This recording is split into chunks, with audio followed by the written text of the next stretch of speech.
कामाला बसण्याआधी आपण थोडी क्लिनिंग करून घेऊ. आणि क्लिनिंग केलेली राहिली म्हणजे कसं आहे ना, कामात थोडंसं चित्त लागतं. रामकृष्ण हरी. तर आता किती वाजले आहेत माहिती आहे का? 10 वाजले. आणि सुरुवातीला जेव्हा गावाला होतो ना, 10 वाजेपर्यंत आपले 2 व्हिडिओ शूट व्हायचे, एडिट व्हायचे आणि टाकले जायचे. आणि इथे आल्यानंतर आता खूपच मोठा प्रॉब्लेम झाला आहे. तर हे कधी व्हायचं? 2022मध्ये, म्हणजे 2019, 20, 21, 22 4 वर्षापर्यंत एकदम परफेक्ट काम चाललं माझं. त्यानंतर मग मी विचार केला की आपलं काम आपल्याला वाढवायचं आहे. आणि त्या वाढवण्याच्या चक्करमध्ये मी काही डिसिजन्स घेतले. आणि ते डिसिजन्स मला एवढे महाग पडले की माझ्यासोबत माझ्या परिवाराची पण प्रगती व्हावी. परिवार म्हणजे ज्यामध्ये नातेवाईक येतात, जे काही जवळचे नातेवाईक.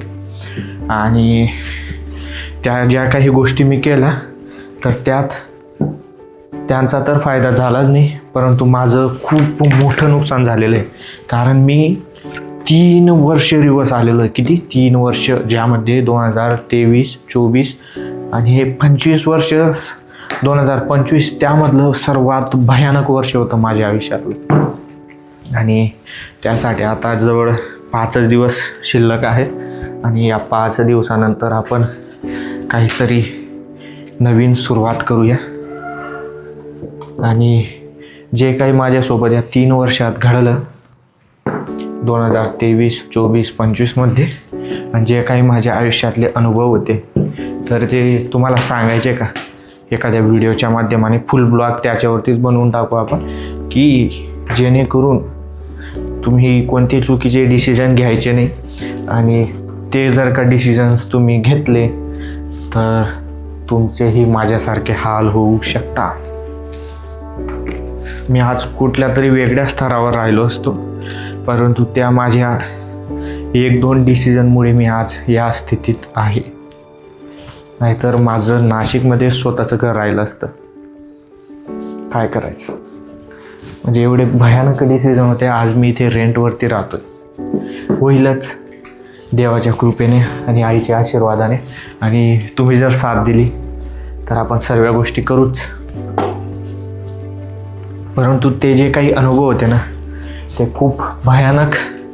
आणि त्यामधून खूप साऱ्या गोष्टी अशा होती की त्या शिकण्यासारख्या आहेत, ज्या तुम्हाला जर माहीत पडल्या तर तुम्हीसुद्धा सावधान होणार आहात. काय करता? आता आपलं क्लिनिंग झालेलं आहे. आणि सध्या काय आहे ना, मी आता डेली ब्लॉग टाकतोय. आणि तुम्हाला जसं की सुरुवातीला सांगितलं, जे आपले व्हिडिओ पाहत आहे त्यांना सांगतोय फक्त. माझी इच्छाच होती सुरुवातीपासून की मी ब्लॉगिंग करणार. मला फिरायचं होतं. मला पूर्ण जग बघायचं आहे, देशविदेश फिरायचे, पूर्ण भारत फिरायचं आहे, पूर्ण महाराष्ट्र फिरायचं आहे, गडकिल्ले फिरायचं आहे. आणि मला आहे ना, निसर्गरम्य वातावरणात राहायचं आवडतं. हे घर का सिलेक्ट केलं माहिती आहे का? बाजूला जागा आहे, पडीत जागा आहे, स्पेस आहे मोठं. आणि त्याच परत झाडं आहेत. आणि सेम आपलं घर, आपल्या गावाला घर तसंच आहे. तिथे मी खूप सारी झाडं लावलेली होती. आणि याच्यापेक्षा मोठं स्पेस आहे. घर जरी आपलं पत्र्याचं असेल, लहान आहे, परंतु जागा मोकळी होती. कारण मला निसर्गरम्य वातावरणात राहायचं आवडतं. आणि घराच्या समोर जे गावठाणची जागा होती त्या ठिकाणी सुद्धा मी झाडं लावलेली होती. आणि पूर्ण गावामध्ये माझं घर असं होतं की ते असं वाटायचं की इथे गार्डन आहे की काय. प्रत्येक जणाला वाटायचं की असंच घर पाहिजे. समजलं का? आणि त्यामुळेच मला फिरायचं आवडतं. आणि मला असे ब्लॉग बनवायला सुद्धा आवडेल. आणि त्यामुळे मी ते आता बनवतोय. आणि एका जणाने मला विचारलं, इथे गल्लीतला होता एक जण, व्ह्यूज किती येतात म्हणे. मग मी त्याला सांगितलं, मी व्ह्यूजसाठी बनवत नाही आहे व्हिडिओज, ब्लॉग. आणि एखाद्याला आवडतील नाही आवडतील त्यासाठी पण बनवत नाही. कोणाला आवडले तर ती माझ्यासाठी चांगली गोष्ट आहे. आणि नाही आवडले ते पण मला मान्य आहे. कारण मी माझे ब्लॉग माझ्यासाठी बनवतोय, दुसऱ्यासाठी नाही. आणि जे माझ्यासारखे आहेत तर त्यांना माझे ब्लॉग आवडणारच आहेत. आणि ह्या फक्त आठवणी मी यूट्यूबवरती माझ्या गोळा करतोय. मी काय केलं, काय नाही केलं.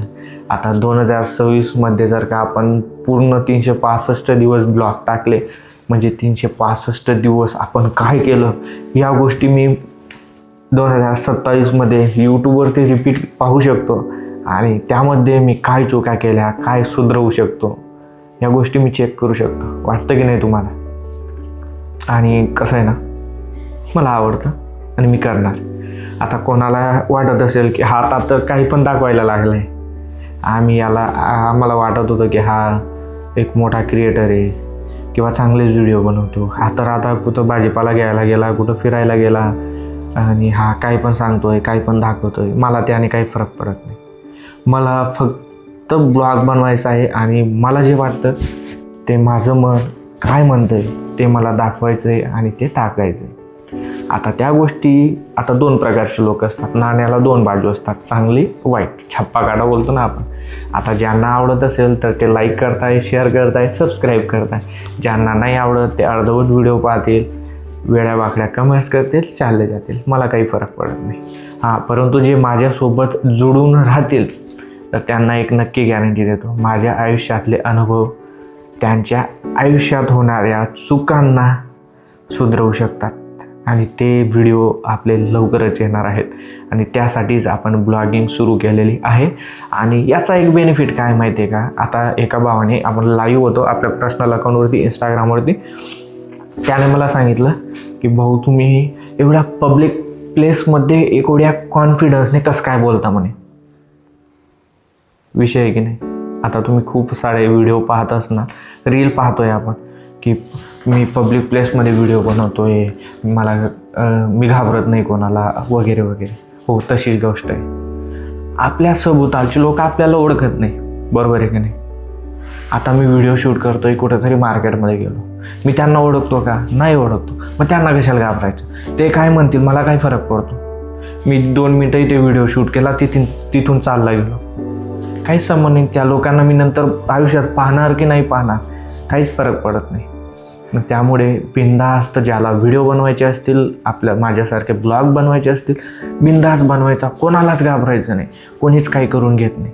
ही गोष्ट लक्षात ठेवा. फक्त आहे ना, आपला वेळ वाया जातो. कशामध्ये?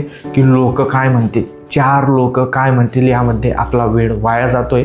आणि तुम्हाला पण जर का सुरुवात करायची आहे, 2026 येत आहे, 5च दिवस शिल्लक आहेत, आजपासून सुरुवात करा. 2026मध्ये या 4-5 दिवसात थोडा तरी 1% जरी कॉन्फिडन्स तुमचा वाढला ना, तरी तुमचं 2026मध्ये आयुष्य बदलू शकतं. ही गोष्ट लक्षात ठेवा.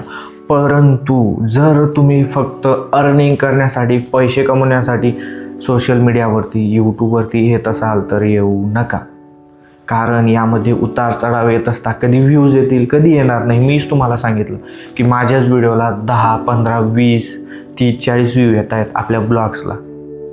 पण मग खचून जायचं का? कारण मी व्ह्यूसाठी करतच नाही आहे.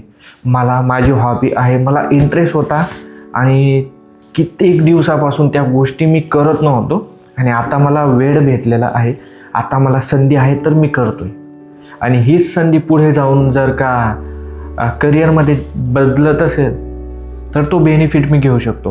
परंतु आत्ताच जर का विचार केला की पैसे येतील, यूट्यूब चॅनल मोनेटाईज होईल, पैसे येतील त्यामुळे मी करतोय, मग तुम्ही खचून जाणार. तुम्हाला वाटेल की नाही, सोडून द्यायचं. त्यामुळे तुमची हॉबी असेल, तुमची इच्छा असेल, तुम्हाला इंटरेस्ट असेल तरच या गोष्टीत, या भानगडीत पडा, अदरवाईज पडू नका.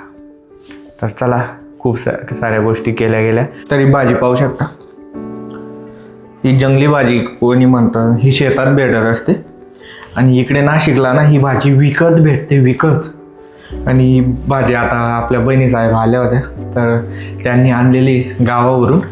आणि इकडे ही भाजी विकत भेटते. जेव्हा आम्ही शेतात कामाला जायचो ना, तर निंदणी टुकणीसाठी, तर मध्येच शेतात ही उगलेली राहायची, तर ती आम्ही खुडून वगैरे घेऊन आणायचो.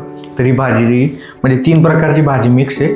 आणि आमच्या खानदेशामध्ये चीलची भाजी, माठला, अजून काय, तांदळाची भाजी असं म्हटलं जातं. तुम्ही काय म्हणता बरं, कमेंट करा. आणि ही भाजी आहे ना 1 दिवस आड राहायची, कारण पैसेच नसायचे हो भाजीपाला घेण्यासाठी. मग ही भाजी खूप जास्त आम्ही खायचो. आणि ही भाजी खेड्यागावात आम्ही डेली किंवा 1 दिवस आड खायचो. आणि तीच भाजी इकडे नाशिकमध्ये आल्यानंतर आता विकत भेटते. परंतु नशीब होतं, खूप दिवसानंतर आता आम्ही खाणार आहोत.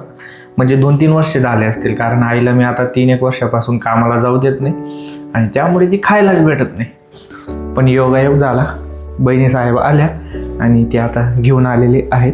आई ती भाजी आता बनवते. तर आता जेवण वगैरे करून झालं आहे आणि आज दिवसभरात मी काय केलं, फक्त 2 व्हिडिओ बनवले. शॉर्ट व्हिडिओ तर बनवलाच नाही, म्हणजे इंस्टाग्रामवर आज एकही पोस्ट टाकलेली नाही.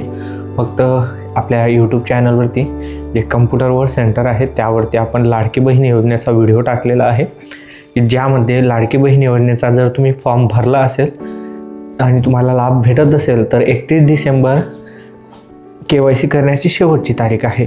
मग जर तुमची KYC झाली असेल तर मग स्टेटस कसं चेक करायचं तो एक टाकला.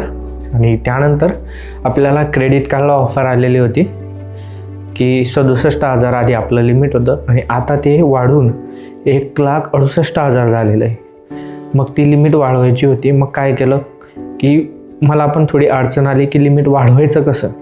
मॅसेज तर आला, मग त्या ॲपमध्ये शोधलं, आपल्या दादूबोला विचारलं आणि मग ती प्रोसेस पूर्ण केली आणि त्याच्यावरच एक व्हिडिओ बनवून टाकला की SBI क्रेडिट कार्ड लिमिट जर तुम्हाला ऑफर आली असेल तर ते कसं इन्क्रीज करायचं. आणि तो व्हिडिओसुद्धा आपण आपल्या कम्प्युटर वर्ल्ड सेंटर या यूट्यूब चॅनलवरती आत्ताच टाकलेला आहे. तर दोघी व्हिडिओमधून जोही व्हिडिओ तुमच्या महत्त्वाचा असेल तर तुम्ही जाऊन पाहू शकता. आणि आजचा हा ब्लॉग आपला इथेच संपतो. सकाळी आहे शनिवार, तर आपला उपवास पण आहे आणि आपल्याला जायचं आहे बजरंगबली आणि शनी महाराजांच्या दर्शनासाठी. तर भेटू सकाळी नवीन ब्लॉगमध्ये. व्हिडिओ आवडला असेल तर लाईक शेअर करा, काही चुकलं असेल किंवा काही सजेशन द्यायचं असेल तर कमेंट्स करा. बाय.